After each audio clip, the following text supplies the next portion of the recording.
¿Aló? ¿Aló? Hola. ¿Me están oyendo? Sí, señor. Ah, bueno, ok.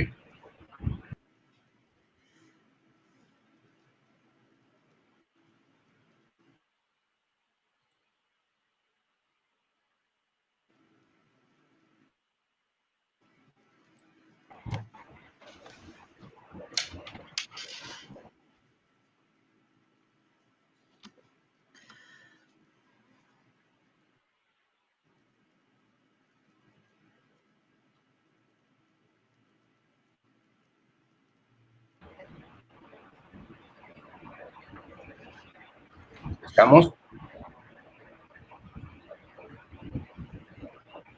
Hola, hola. Hola. ¿Sí me oyen? ¿Me Hola, oyen? Buenas tardes. ¿Me oyen? sí, buenas tardes. Sí, señor. Buenas tardes.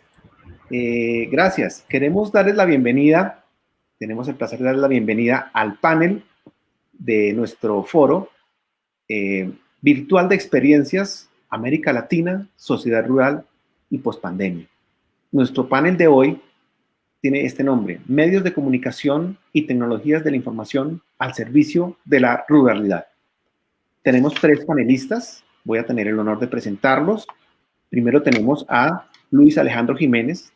Él es el presidente de la Asociación Nacional de Usuarios Campesinos, es decir, la ANUC. Es un honor conocerlo, presentarlo. Tenemos también a Rodrigo Lampazona Soruco. Él es el director de la iniciativa SOS Maíz Bolivia. También tenemos el honor de saludarlo y agradecerle su participación. Y tenemos a Jorge Sánchez, sociólogo y periodista y especialista en contenidos para medios.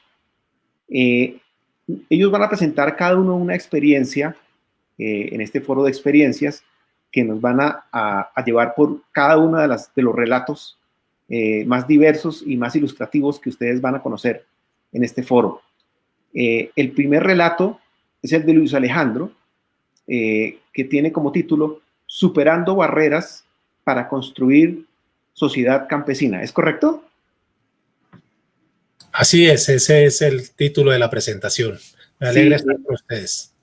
Sí, queremos entonces pues darle la bienvenida a Luis Alejandro, darte la bienvenida y bueno, pues abordar, pues permitirte abordar este tema que es relacionado con la red departamental y municipal de comunicaciones que conecta a los campesinos y a las asociaciones locales a través de diversas herramientas tecnológicas de la información para superar los efectos del aislamiento obligatorio. Cuéntanos más sobre eso, por favor, y bienvenido nuevamente. Bueno, tenemos preparado un video con la presentación, pero sí, efectivamente es una mirada a el cambio que tuvo la asociación a partir de la presencia de la pandemia, que nos indujo, nos obligó a hacer uso de todas esas herramientas y medios de comunicación que están hace mucho tiempo, pero que por cultura más que por otra cosa, seguíamos haciendo las tareas presencialmente, pero pues nos rehusábamos a utilizar los otros. Ahora nos obligaron y los resultados son satisfactorios, como lo van a ver. Muchas gracias. Bueno, mientras preparamos la presentación, quisiéramos recordar pues que como todos los paneles que ustedes han seguido en este foro, tenemos un tiempo de más o menos entre 10 y 15 minutos por cada uno de los panelistas y tenemos al final un diálogo en el que ustedes podrán participar, por supuesto, con preguntas y comentarios a través de los comentarios de nuestra transmisión en vivo de Facebook. Bueno, entonces, ¿estará ya listo el video? Ya va el video, ya viene. Entonces, atención todos al video. Gracias.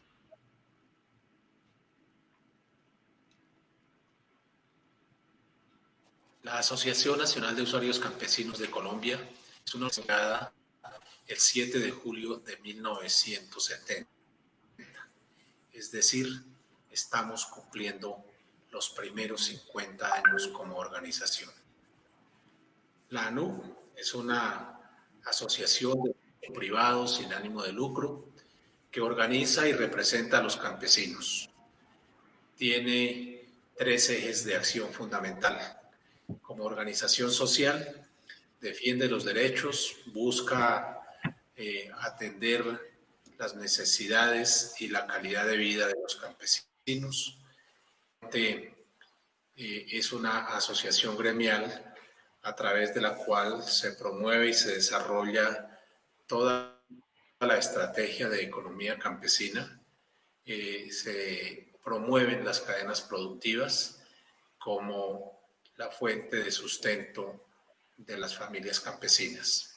Y para desarrollar estas dos, como la organización social, entonces se convierte también en un actor político que cumple la función de interlocución entre los campesinos, el Estado, a través del gobierno y la sociedad.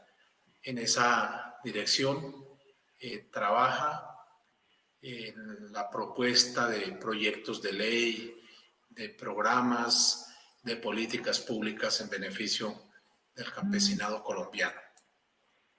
Se rige por unos principios de legalidad, de autonomía, de independencia. Es una organización pluralista que aplica la democracia, que es tolerante y por encima de todo es una organización solidaria. Tiene objetivos, obviamente, de organizar, capacitar y representar a los campesinos de Colombia, actuar como su interlocutor válido y como órgano asesor y consultor, gestiona, defiende, reivindica los derechos económicos, políticos, sociales y culturales de los campesinos, busca asegurar el respeto y cumplimiento de las garantías que nos otorgan la Constitución y la ley y lucha por la reforma social agraria integral y democrática, dentro de ella la consolidación de la economía campesina.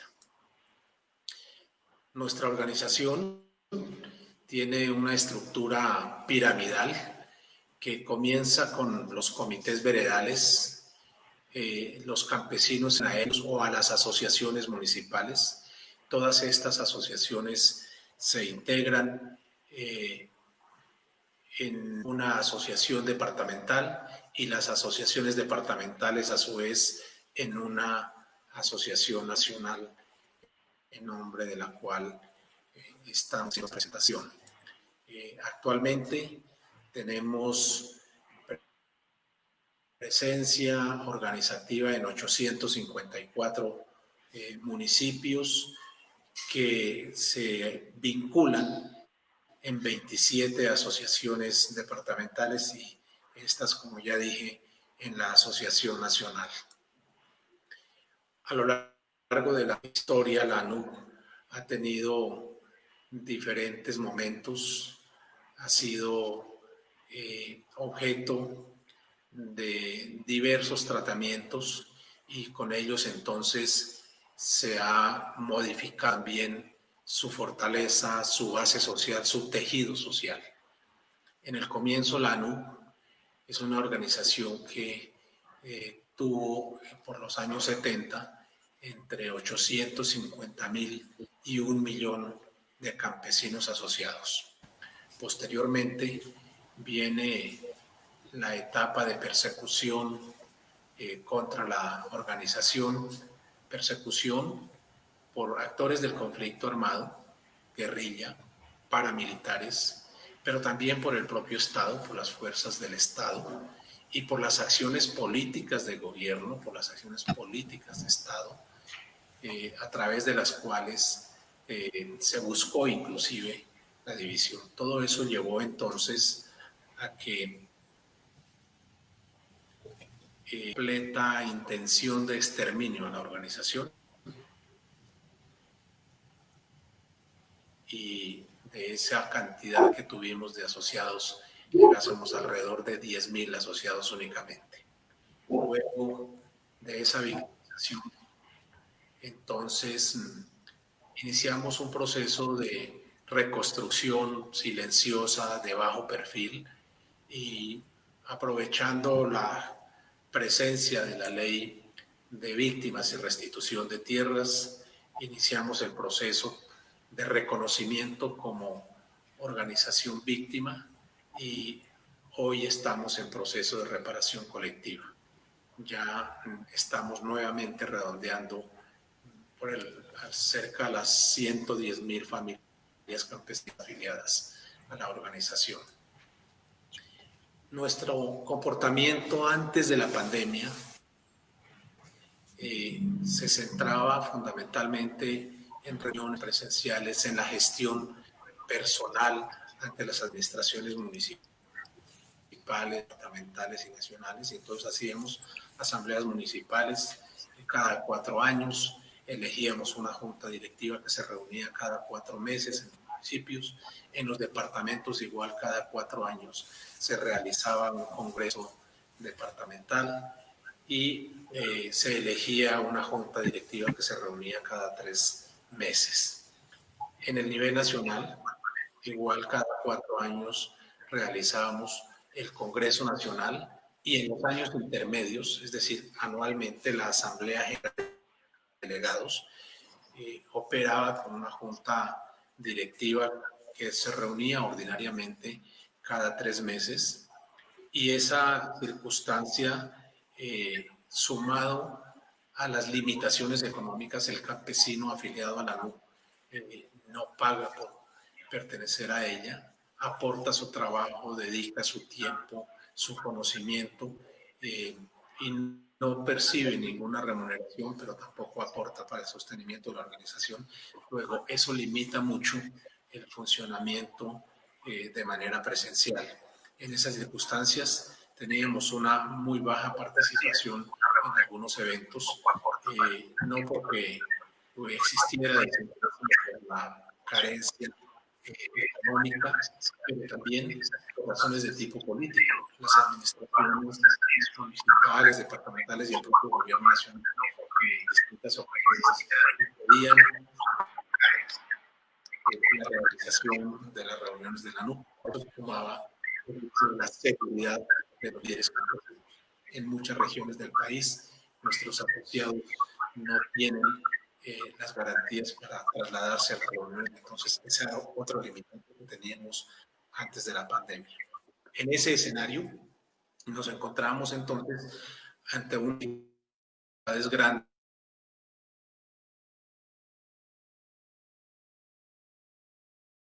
para cumplir nuestro objeto social y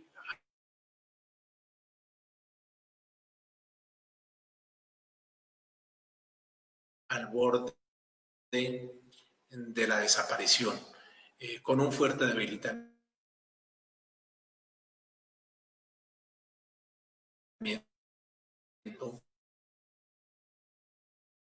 interno que pudieran hacer nuestros dirigentes de las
Bueno, gracias.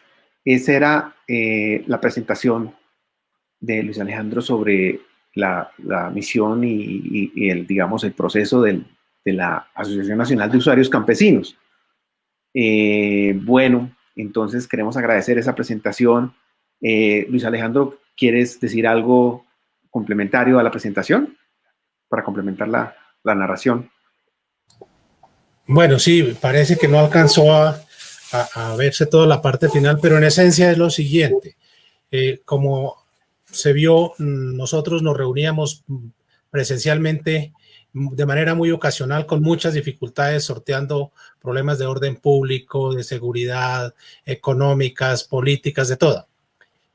La pandemia nos llevó a hacer uso de las tecnologías de la información y la comunicación, y hoy tenemos entonces, generamos toda una estrategia que nos permite ahora llegar con información desde la cúpula de la organización, desde el tercer nivel hasta la organización de base, y con ello entonces mejoramos la comunicación y dinamizamos muchas acciones. Hoy hacemos, todos los días nos estamos reuniendo y generando trabajo con las comunidades a través de plataforma Zoom, a través de la emisora virtual de la NU, que la pusimos en funcionamiento, a través del periódico Carta Campesina, a través de la revista especializada en economía campesina, todas nuestras redes sociales y una inmensa red de comunicadores de la ANU por todo el país, un equipo nacional con equipos regionales articulados, a través de los cuales generamos toda una dinámica para organización,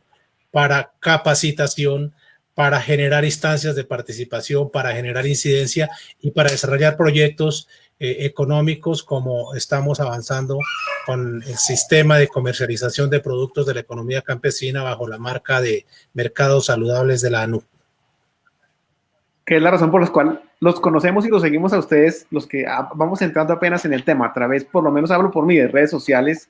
Obviamente todos estos medios están a la vista de nosotros, y nosotros pues estamos ahí muy pendientes de sus procesos y adelantos en ese tema, que claro, no es nada fácil, ¿no? Con sí, efectivamente no fue fácil, pero lo estamos logrando. La tendencia, la creencia de que el campesino no puede, que el campesino tiene limitaciones, claro que las tiene, pero no es imposible. Tenemos grandes problemas de conectividad.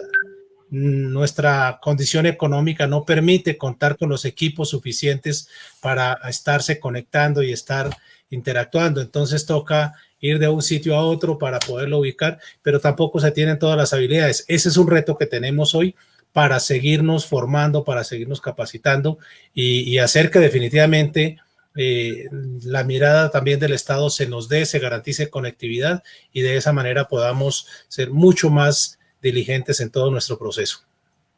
Bueno, muchas gracias, Luis Alejandro, por esa experiencia. A quienes acaban de llegar, les recordamos que estamos en el panel Medios de Comunicación y Tecnologías de la Información al Servicio de la Ruralidad. Algunos temas que antes parecían opuestos, ahora son completamente aliados. Vamos a pasar ahora con Rodrigo Lampazona Soruco. ¿Dije bien el apellido? Sí, ¿se pronuncia así? Sí, está bien. Bien, él es director de la iniciativa SOS Maíz Bolivia. Recordemos que el maíz, nosotros los que tenemos un conocimiento muy básico, es nuestra planta insignia, no sé cómo decirlo, es nuestro cultivo insignia a nivel América Latina.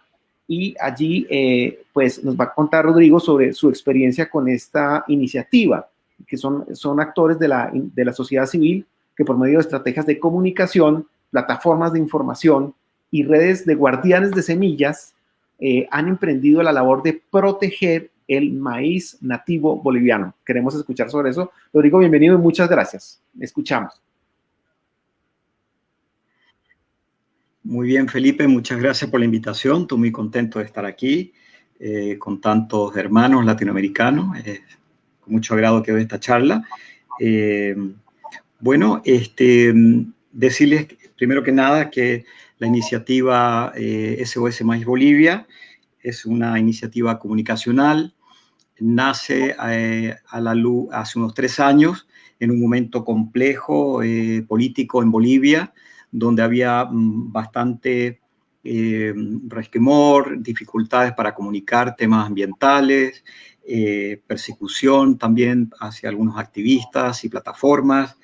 Y en ese momento los medios de comunicación formales, ellos revelan que en algunos lugares de Santa Cruz, en Bolivia, y en el Chaco, hay maíz transgénico. Incluso en Santa Cruz, al ingreso en las afueras, se venden camiones maíz transgénico.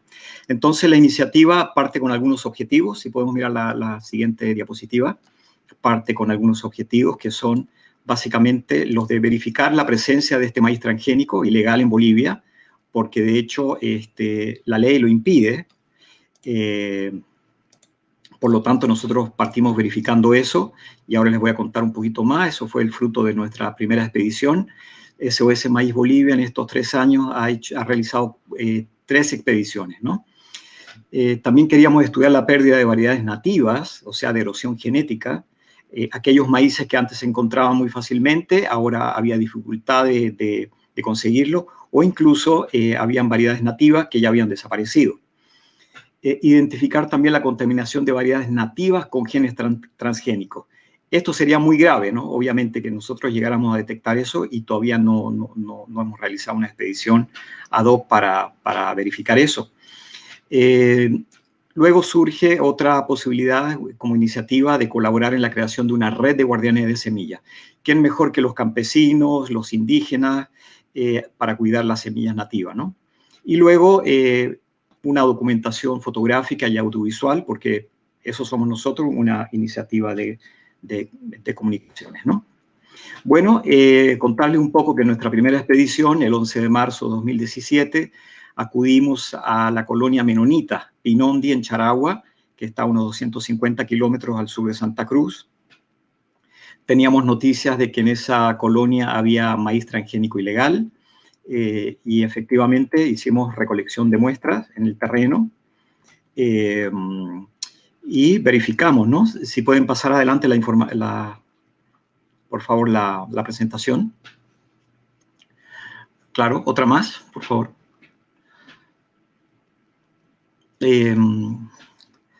Claro, efectivamente acudimos a este lugar que nuestros informantes nos habían dicho que ahí se encontraba maíz transgénico, según lo que decían los mismos agricultores, y luego de hacer una prueba con un kit, que es un kit bien sencillo, como igualito al kit de embarazo, uno saca, digamos, algunas muestras de hoja o de fruto, de tallo, lo que sea, la macera, la pone en agua, y al meter la varilla, eso aproximadamente 5 o 10 minutos hay que esperar, te va a revelar si el maíz es transgénico o no. Si avanzáramos, por favor, la presentación. Con esa, una más, por favor.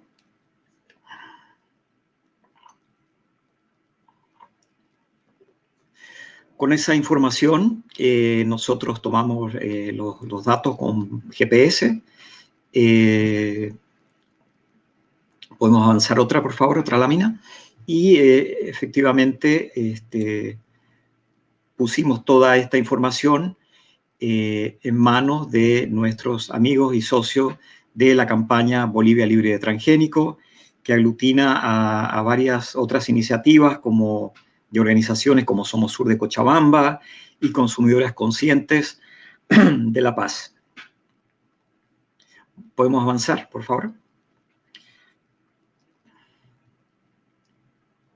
Bueno, lo que sucedió a continuación fue que por ley de transparencia, enviadas las cartas a los diferentes ministerios y reparticiones como INIAF, SENASAC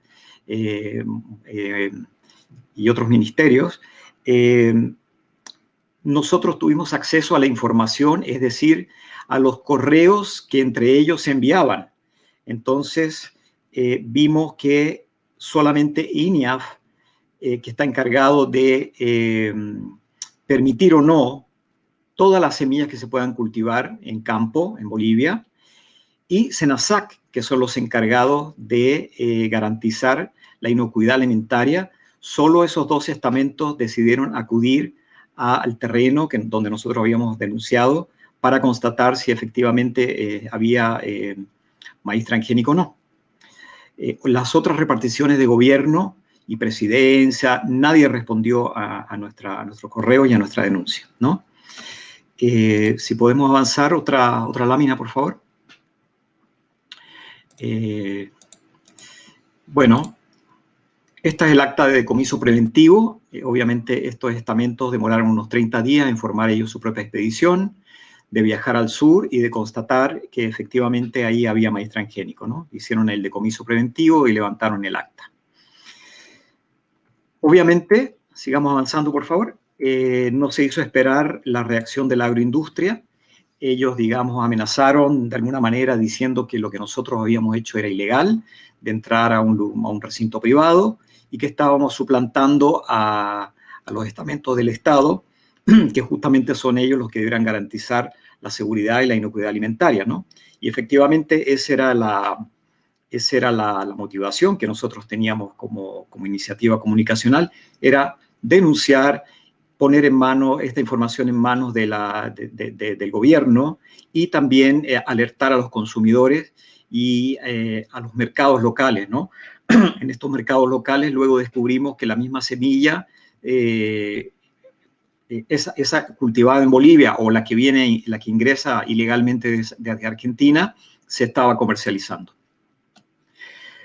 Sigamos avanzando, por favor.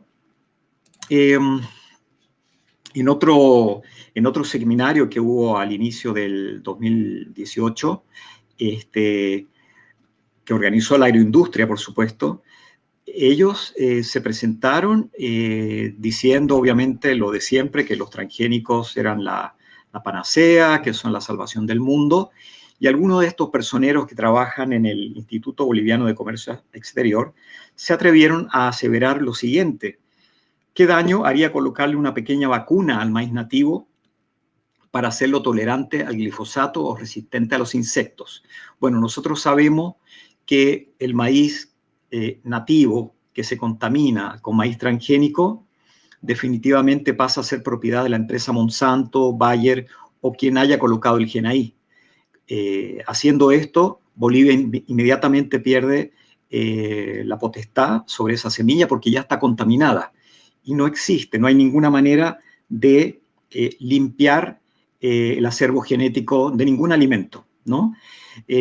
Otra personera también que trabaja en el Instituto Boliviano de Comercio Exterior y que trabajaba anteriormente en el gobierno de Evo Morales, decía que qué variedades de maíz hablan, qué maíz nativo hay en Bolivia. Si en La Paz yo conozco dos, decía ella, el blanco y el morado, y que seguramente solamente hay unas 34 y que seguramente ya muchas de ellas se habrían perdido. Estos son personajes que trabajan para la agroindustria, son personajes que trabajaron para el antiguo gobierno de Evo Morales y se expresaban, ¿no?, públicamente de esa manera. Sigamos adelante, por favor. La información que tenemos nosotros, quienes estudiamos el maíz y las iniciativas, las organizaciones medioambientales, las instituciones que se ocupan de esto, es que en Bolivia tenemos 77 variedades de maíz nativo. Este es un estudio de José Antonio Cerratos, mexicano, que se llama El origen y la diversidad del maíz en el continente americano.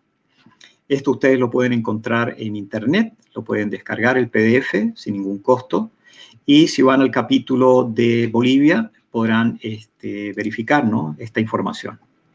Seguimos adelante. Hay un estudio muy antiguo de Ávila y Brandolini que indica que en Bolivia hay 7 complejos raciales, 45 razas y centenares de variedades, ¿no?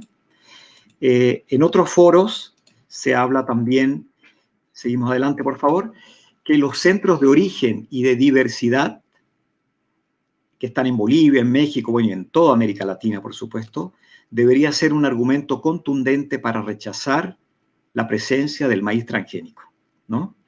La contaminación, como ya les dije, es irreversible y obviamente las comunidades campesinas están muy acostumbradas a conservar sus semillas, a intercambiarlas, a llevarlas a otras regiones, a otros pueblos, a otros pisos ecológicos, con lo cual, con este hábito, iba a ser y sería muy, muy, muy factible que ese maíz transgénico que ya está ingresando ilegalmente en Bolivia pueda contaminar el maíz de toda Bolivia. Seguimos adelante, por favor. Hace un año aproximadamente tuvimos una buena noticia, que estamos verificando y chequeando, que el INIAF habría rescatado 666 accesiones de semilla, que tienen gran valor, por supuesto, y esta sería una partida de semillas que probablemente fue realizada durante expediciones auspiciadas por la Fundación Rockefeller en los años 50 y que luego pasaron al CIMMYT de México. Eso es lo que pensamos nosotros. Pero no tenemos más información de si estas semillas de maíz fueron cultivadas ex situ, o sea, si fueron reproducidas en México o en otro lugar, o si estas semillas son las originales de aquella época y están guardadas. Entonces aquí se abre una perspectiva muy interesante para seguir investigando sobre el tema de la semilla de maíz nativo en Bolivia. Seguimos adelante, por favor. En nuestra tercera expedición tuvimos el gusto de trabajar con la ONG Zipca Cordillera, visitar la comunidad de Salinas, al sur de Camiri, y encontrar a don Cantalicio Ortiz y Lucía Torres. Ellos son guardadores de semillas, ¿no? Son las personas que cultivan la semilla, la guardan, la reproducen y la intercambian. ¿Podemos seguir, por favor? Aquí ustedes tienen una colección de 9 o 10 variedades que nosotros encontramos en ese lugar, con maíces de todos los colores, desde el blanco hasta el negro, maíces duros, maíces blandos, maíces harinosos. O sea, aquí hay toda una colección de maíces para cocinar lo que ustedes quieran, para alimentar ganado, para hacer tortillas, para hacer chicha, para guardar, para comer como choclo. Y estas son solamente 10 variedades que encontramos en aquella localidad y pensamos que en esta zona del Chaco hay por lo menos otras 10. ¿Ya? En la próxima expedición nosotros quisiéramos volver a filmar y hacer la segunda parte del documental. Este documental ustedes lo pueden encontrar en YouTube, se llama Semillas Nativas de Maíz del Chaco Boliviano. Lo encuentran en el canal de Arawak, Cine Digital, que fue nuestro partner para estas grabaciones. Seguimos adelante, por favor. Sobre esta premisa, entonces, de encontrar el maíz, nosotros nos preguntamos en nuestra investigación de qué se alimenta el pueblo guaraní, ¿no es cierto? Y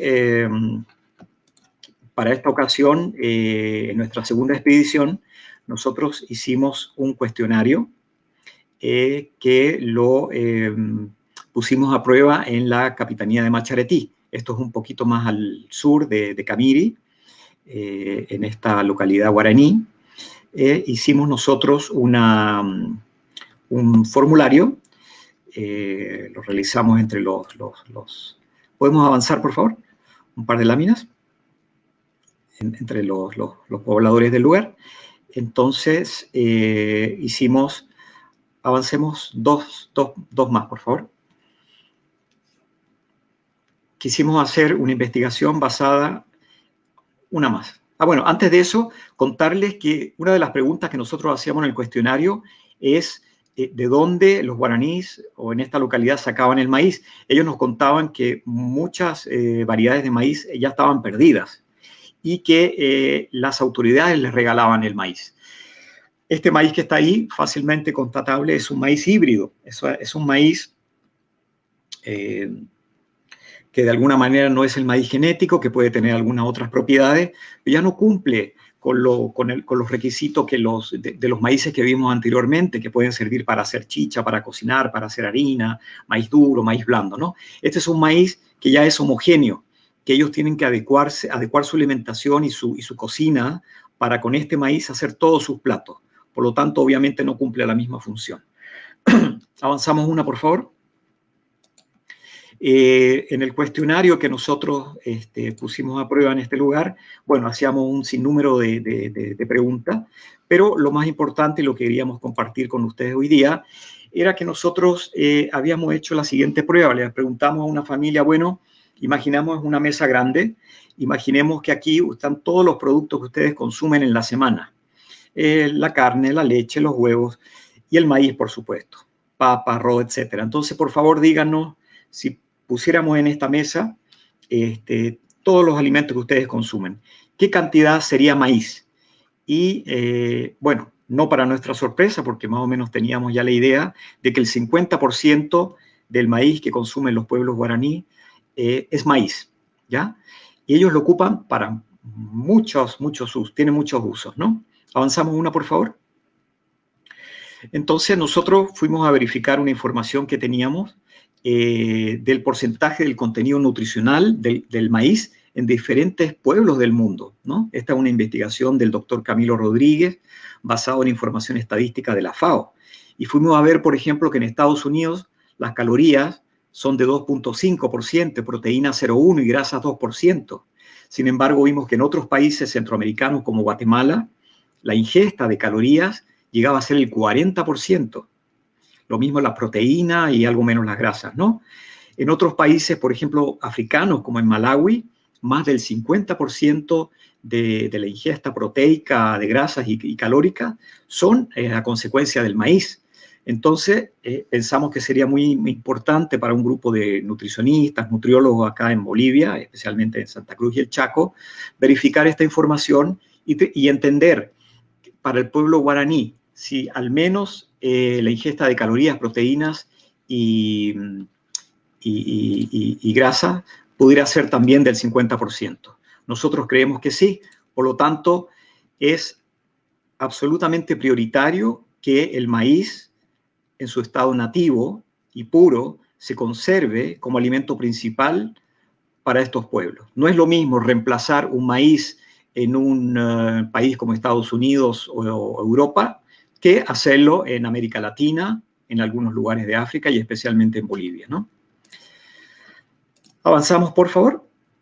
Entonces, por supuesto, la conclusión a la que nosotros llegamos es que en Bolivia sí hay cultivos de maíz transgénico, eso ya está comprobado, esto es ilegal, hay por lo menos 10 normativas que impedirían que el maíz transgénico en Bolivia se pueda cultivar. Hay iniciativas incluso de cultivo, de etiquetado de productos transgénicos que no se ha verificado, no se ha puesto en marcha.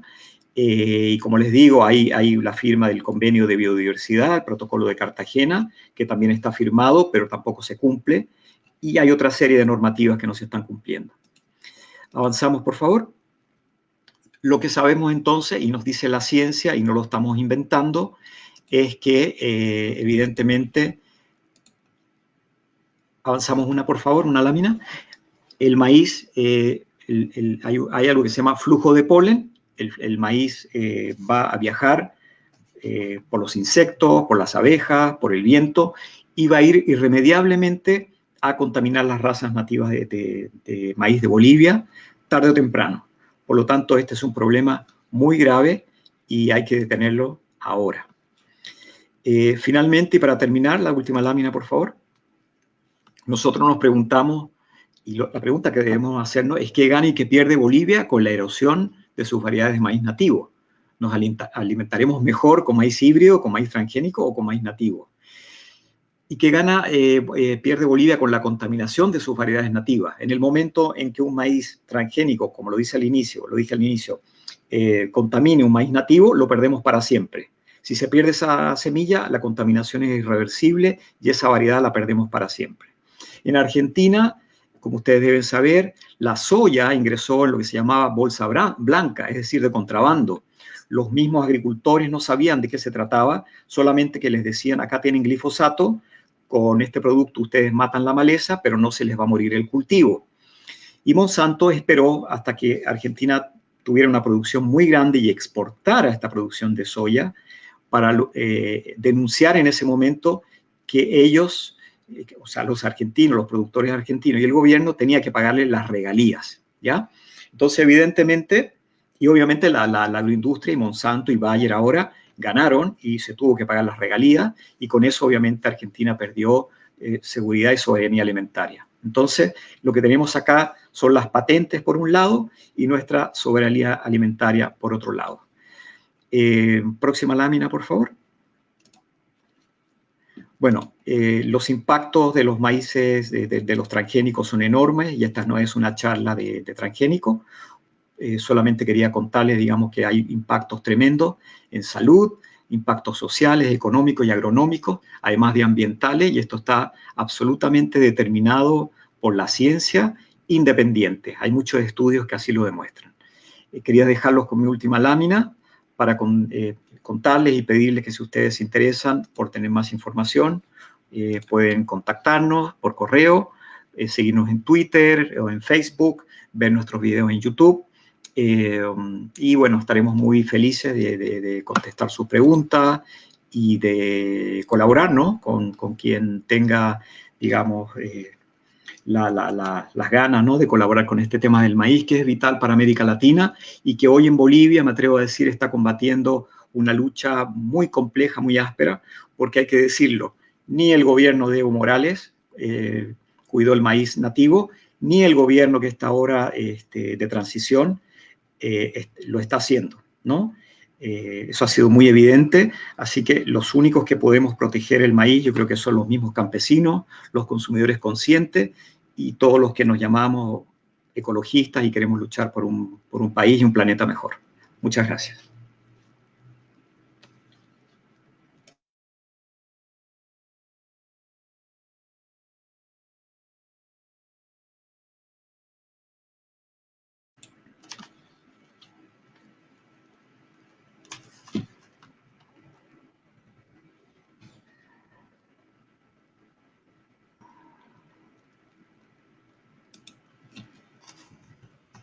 Perdón, yo tenía el micrófono apagado. Me disculpo.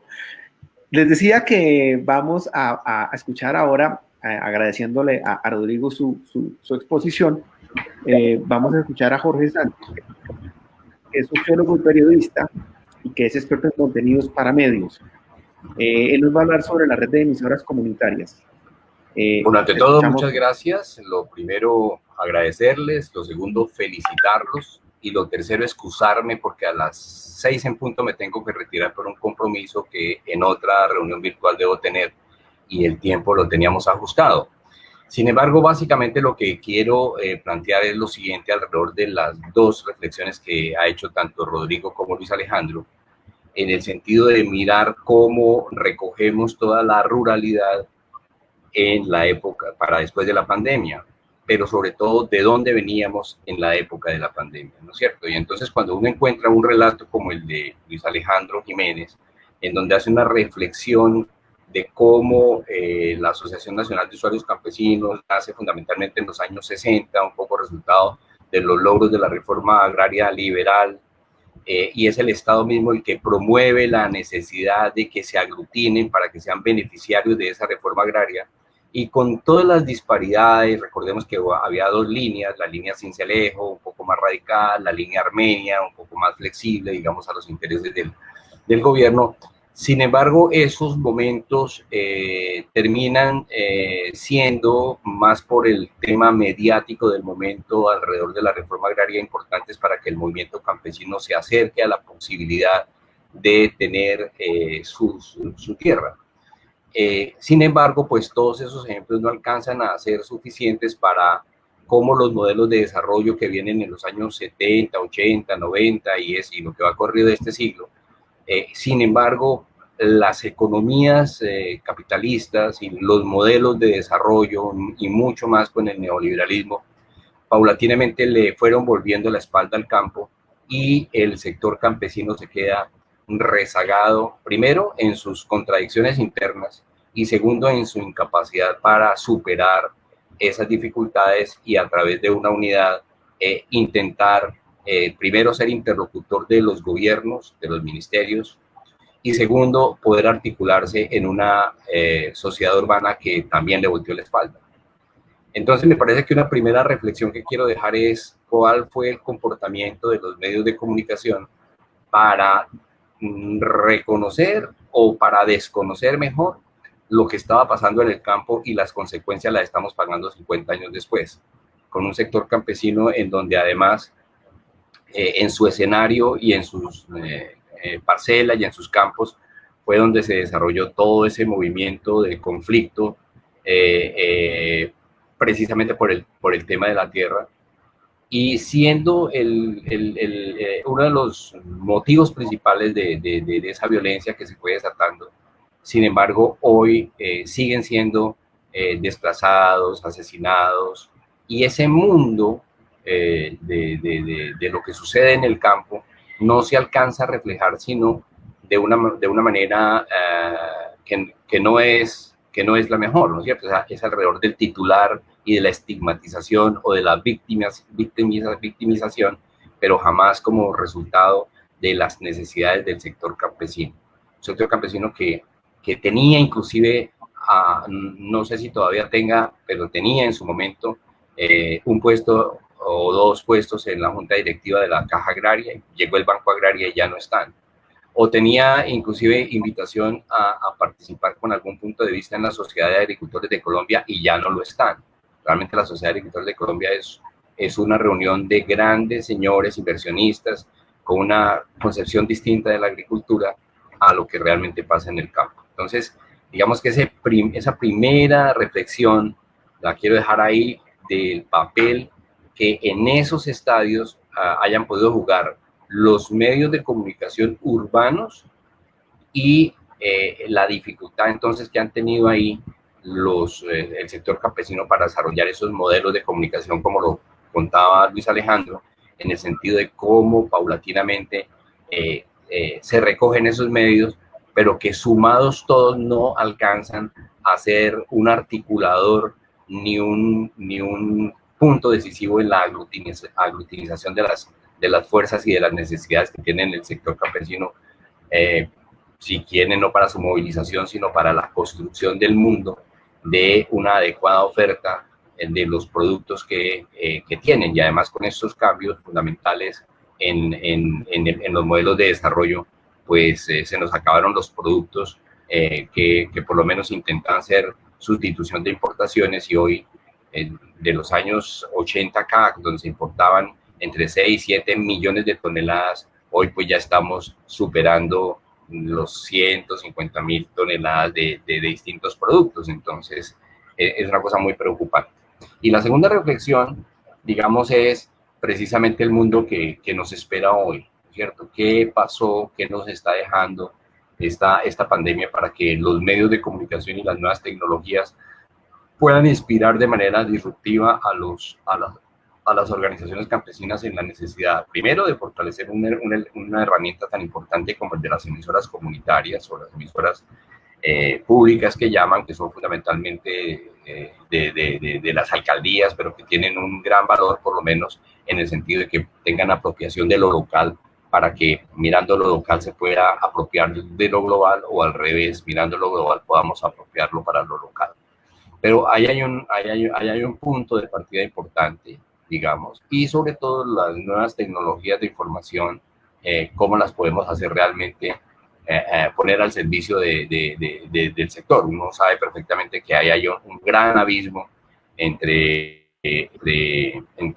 lo que pasa con la utilización de esas redes, porque finalmente son herramientas que son utilizadas de una manera distinta. Si bien es cierto que abrieron el camino para que fluya más la información, sin embargo está distorsionando y haciendo eficaz la desinformación, y como no hay capacitación suficientemente rápida, pues vamos a tener unas dificultades mucho más graves. Entonces, digamos, es una reflexión alrededor de cómo organizaciones populares como la NUC, ¿cierto? Como las organizaciones agrarias en general, de los subsectores productivos, puedan realmente cada vez irse plegando más a esa necesidad de prepararse para tener en las nuevas plataformas tecnológicas una herramienta de información.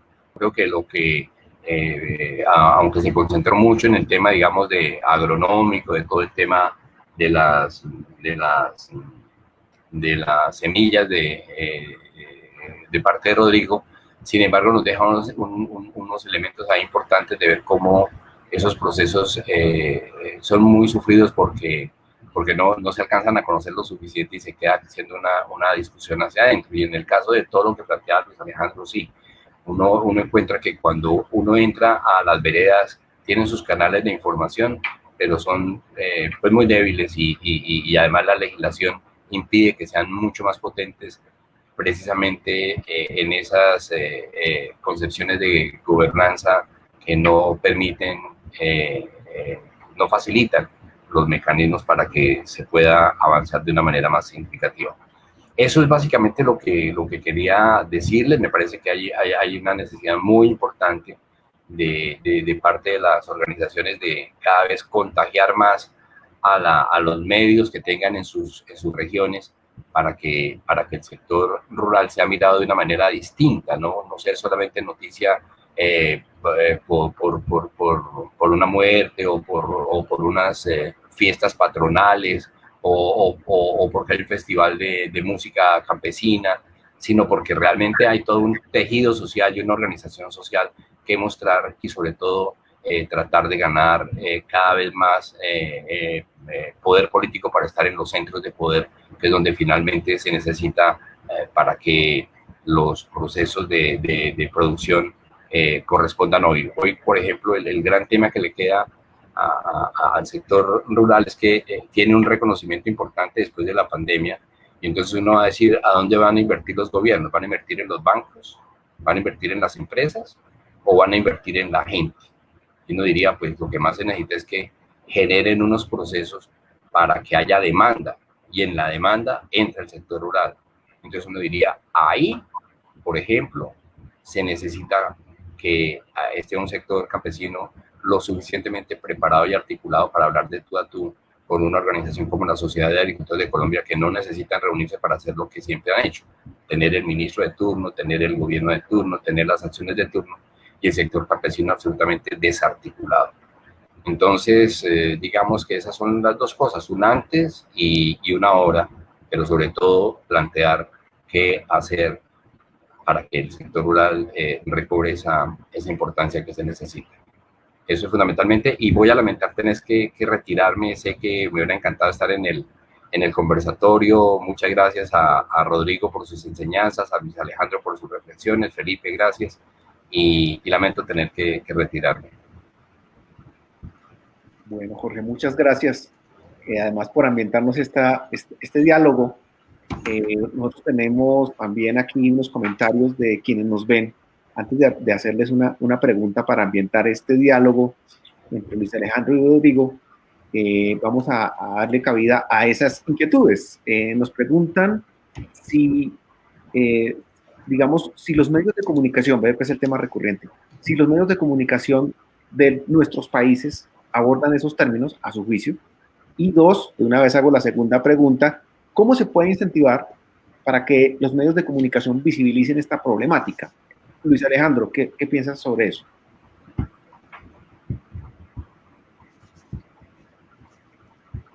Creo que la reflexión que nos ha hecho Jorge y se articula mucho con estas dos preguntas. Pues indudablemente el momento que vivimos de la pandemia, como dije en mi intervención inicial, genera un nuevo escenario para que nadie, por capaz que sea, por trayectoria que tenga, puede decir que estaba preparado.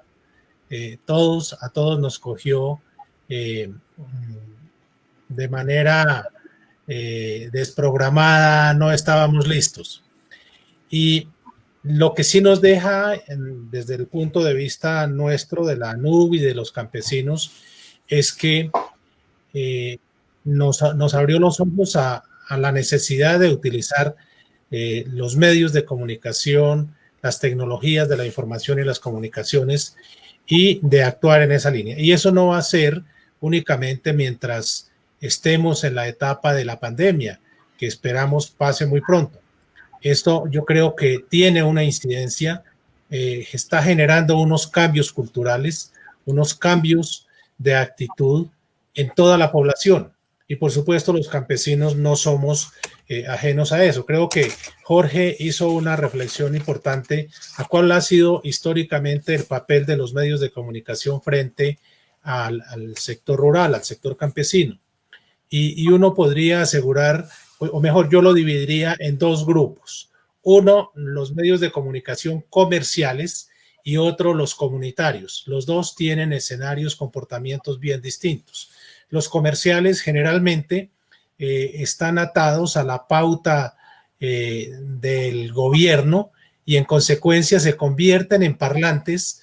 En la gran mayoría, son pocas las excepciones, pero se convierten en parlantes de la voz del gobierno. Se convierten en casi que promotores de las políticas que se trazan desde el gobierno, que entre otras cosas riñen mucho con lo que nosotros desde la sociedad civil campesina estamos planteando, porque ahí hay unas grandes diferencias de políticas y de tratamiento. Y eso ocurre simplemente porque en Colombia, y sé que no es solamente Colombia, hay en la gran mayoría de los países, se incurre en una situación que es la conjugación, o mejor, la fusión del poder político y el poder económico. Entonces, el poder económico coloca gobernantes y los gobernantes hacen lo que le ordena el poder económico y en esas circunstancias, pues los sectores sociales estamos al margen de esas posibilidades. Por eso, muy poca opción, muy poca vitrina, si se quiere utilizar el término, nos dan muy pocos espacios, nos dan los medios de comunicación comerciales. Pero en el sector comunitario, por ejemplo, la red de emisoras comunitarias en el país, pues son las más cercanas. Casi siempre ahí hay un líder comunitario, un líder campesino que entiende los problemas de tipo local y los expresamos por allí. Pero tiene una limitación y fundamentalmente, o mejor dos. Una, la cobertura. Su radio de acción está restringido prácticamente al municipio. Luego se convierte en una vitrina local y no trasciende a la instancia departamental o nacional donde se discuten y se defienden las políticas. Y la otra debilidad que tiene, para mi juicio, las emisoras comunitarias, todas las redes de información comunitaria, es las mismas restricciones que crea la legislación en materia de fuentes de financiación para que los medios puedan subsistir.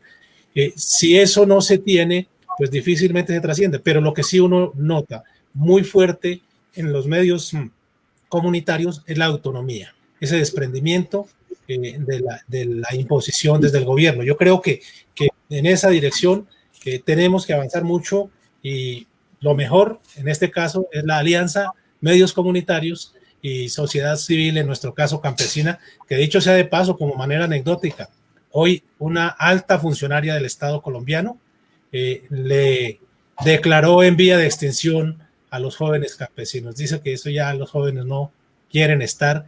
Gravísima acusación, nos preocupa muchísimo porque estamos reclamando mucho el tema del reconocimiento de los derechos de los campesinos que aprobó las Naciones Unidas y que Colombia curiosamente se negó a firmarla, y hoy nos aparece esa alta funcionaria con una declaración como esta que nos deja de verdad perplejos.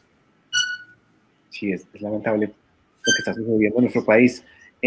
Rodrigo, para darte la palabra, sospecho que algo similar ocurre en Bolivia, donde ustedes tuvieron que como sociedad civil tomar la iniciativa y volverse una estrategia de comunicación.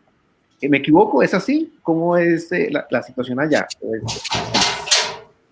Bueno, sí, como te contaba, en el momento que yo comencé a preguntar, bueno, ¿por qué algunos medios están reportando que hay camiones los alrededores de la ciudad, se estacionan en la madrugada y viene gente y les compra semillas? Me parecía muy raro, ¿no? Y conversando con algunas ONGs, ellos me decían, bueno, nosotros la verdad que no podemos hacer mucho, tenemos miedo. Incluso algunas me hablaban de que sus mismos financistas les habían pedido que por favor no se metan en este baile, digamos, de los transgénicos. Me parecía muy rara la respuesta y efectivamente, ten en cuenta, acá en Santa Cruz, por ejemplo, hay unos 36 canales de televisión. Creo que en algún momento le llamaron la Venecia de América Latina. Y la gente pensaba, ¿por qué? Si no hay mar, no hay... No, era por los canales, digamos, ¿no? Y cuando tú sintonizas, va a haber canales que te venden zapatos, en el del lado te venden olla. Son canales, digamos, éter, que los puede ver todo el mundo, con esas televisores de antena, ¿no? Éter. Y la verdad que los contenidos son muy precarios. Hoy en día, si tú vas a ver la parrilla de programación, todo es teleseries turcas, otros tipos de programas envasados, programas para jóvenes en las tardes, como en todos los países del mundo. Pero cuando tú vas a ver, digamos, quiénes son los dueños de esos canales, vas a ver ahí que también tú te topas con grupos de poder económico, ¿no? Repito, como en todos los países del mundo, no es nada especial. Ahora bien, en algunos países europeos, si es que no en casi todos, lo han resuelto con la televisión pública, que es una televisión en general de muy buena calidad y que tiene contenidos culturales y educativos de primera, ¿ya? Y con ello están haciendo una inversión en la gente, ¿no? Están confiando en que la gente sí quiere y necesita esos contenidos, ¿no? Esta iniciativa no tiene tantas ambiciones, solamente era verificar este hecho y poner la información asociada a mano de los grupos de activistas, organizaciones y ONG, ¿no? Nosotros hemos hecho 3 expediciones, hemos hecho unos 6 videos, hemos entrevistado a especialistas del maíz, hemos hecho denuncias, hemos hecho un documental que les mencioné sobre las variedades del maíz del Chaco boliviano. Y bueno, podríamos seguir, pero la verdad es que nosotros dependemos del financiamiento, ¿no? Un pequeño financiamiento alcanzaría para hacer una de estas expediciones e ir avanzando. De la iniciativa SOS Maíz Bolivia se desprende la iniciativa Guardianes de Semillas del Chaco, porque nosotros vimos, hay muchas comunidades, y las visitamos y los conocimos, que tienen 1 o 2 variedades de maíz, pero nosotros sabemos que poniendo a disposición de ellos más variedades y nombrándolos de alguna manera guardianes de esas variedades de semilla, podemos volver al año siguiente y ver y verificar que esa semilla se ha reproducido y que ellos mismos la pueden intercambiar, ¿no? Así como nosotros les llevamos a ellos quizás van a poder donarla a otras comunidades y podemos reproducir esta semilla y conservar el patrimonio fitogenético y toda su cultura. Pero claro, es importante también los mercados, ¿no? Y es importante un trabajo que yo sigo muy de cerca, que es con los consumidores, a través de la plataforma agroecológica de Santa Cruz. Es importante que el consumidor entienda lo que está comiendo. En el momento que él sabe que tiene a disposición un producto de muy buena calidad, cultivado por campesinos, porque hay que decir, toda la producción de maíz guaraní y de otros alimentos tipo milpa, como en México, ¿no? Frijoles, zapallo, otros productos, son de producción agroecológica. Hay lugares donde ellos no conocen el agrotóxico. Claro, lo escuchan y cuando van a los pueblos saben de qué se trata, pero ellos no lo necesitan, porque culturalmente están acostumbrados a no usarlo, ¿ya? Entonces nosotros pensamos que si de alguna manera podemos visibilizar todas estas historias que hay alrededor del maíz, podríamos llegar a los consumidores conscientes, podríamos llegar a alguna entidad de gobierno y a otras organizaciones y poder seguir reproduciendo estas iniciativas, ¿no? Perfecto, Rodrigo. Quería rápidamente, para terminar, porque se nos va a acabar el tiempo, hacerles una pregunta muy rápida para que se conteste muy rápido, ojalá en menos de 1 minuto. Es una pregunta concluyente. Ya escuchando las experiencias, Luis Alejandro, la de Rodrigo y Jorge, Rodrigo, la de Luis Alejandro y Jorge, ¿qué lecciones y aprendizajes, a juicio de ustedes, han dejado las experiencias que hemos escuchado acá, digamos que hemos escuchado del otro? Luis Alejandro, ¿qué lecciones y aprendizajes han dejado las experiencias que escuchaste además de la tuya? Bueno, sobre todo de la experiencia de Rodrigo, además de lo que ya comenté de Jorge, pero de la de Rodrigo, nos deja clara una situación, y es que cuando uno habla de la producción nativa, de las semillas nativas, de las semillas ancestrales, está hablando de calidad de vida, está hablando de muchas cosas importantísimas para la comunidad. pero fundamentalmente está hablando de una cultura que se mantiene ancestralmente en los campesinos, en los indígenas, y es eso lo que allí se está dando. Aquí en Colombia igual venimos dando bastantes luchas en el sentido de reconocimiento de las semillas, hace parte de la declaración, entre otras cosas, de la ONU, y bueno, no es fácil, pero insistir bastante. Nos anima que el caso de Bolivia tenga un mayor reconocimiento que el que tenemos acá. Gracias. Rodrigo, ¿qué conclusión sacas tú al respecto? Y bueno, en mi caso, felicitar a Luis Alejandro porque dijo que su organización cumplió 50 años de trabajo, ¿no? Entonces, estamos cumpliendo 50 años. Claro, ahí hay un valor muy grande que es la persistencia.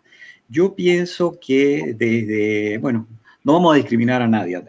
En toda América somos muchos, pero nos falta juntarnos. Entonces, puede ser un poco paradójico. Estas redes, la televisión, incluso los medios, los libros, internet, la telefonía, sí nos sirven para conocernos. Pero yo llamaría inmediatamente, una vez que nos conozcamos, a trabajar también localmente y a salir de los medios. Nosotros tendríamos que estar trabajando en los campos, en la tierra, con el pueblo, en la realización de huertos urbanos. ¿Cuánta gente hay en la periferia que viene a la ciudad a trabajar, a lustrar zapatos, en todas las ciudades del mundo? Ustedes saben que en todas las ciudades de América Latina, hablemos, Sudamérica. Y a trabajar cuidando vehículos, cuando ellos podrían estar haciendo agricultura urbana. Yo no digo que dejen de lustrar zapatos o dejen de cuidar vehículos, porque también es un trabajo como cualquiera, pero sí ellos podrían estar produciendo sus alimentos. Y al producir sus alimentos tienen cierta soberanía y tienen un aprendizaje, y esos alimentos podrían en algún momento, aparte de autoabastecerse, llevarlo a algunas ferias, ¿no? Agroecológicas. Entonces, creo que hay un trabajo, sí, interno que se facilita con los medios, pero creo que inmediatamente nosotros tenemos que poner nuestro conocimiento, experiencia y tecnología al servicio de las personas.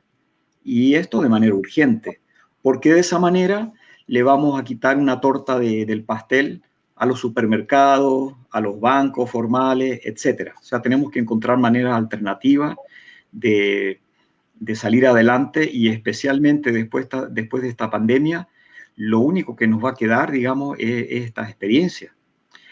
Todo lo que pudimos alguna vez haber hecho, pero que aún no hemos logrado hacer. Perfecto, Rodrigo. Bueno, ya para concluir, a mí también me corresponde como responder a esa pregunta. Creo que lo que podemos decir es que desde nuestra vivencia, yo soy comunicador social y veo con, digamos, bastante, me parece insólito, pues que el tema más importante, que es la soberanía alimentaria de nuestras sociedades, que está garantizado prácticamente pues por la sociedad rural, es tal vez el último de la agenda de nuestros medios hegemónicos.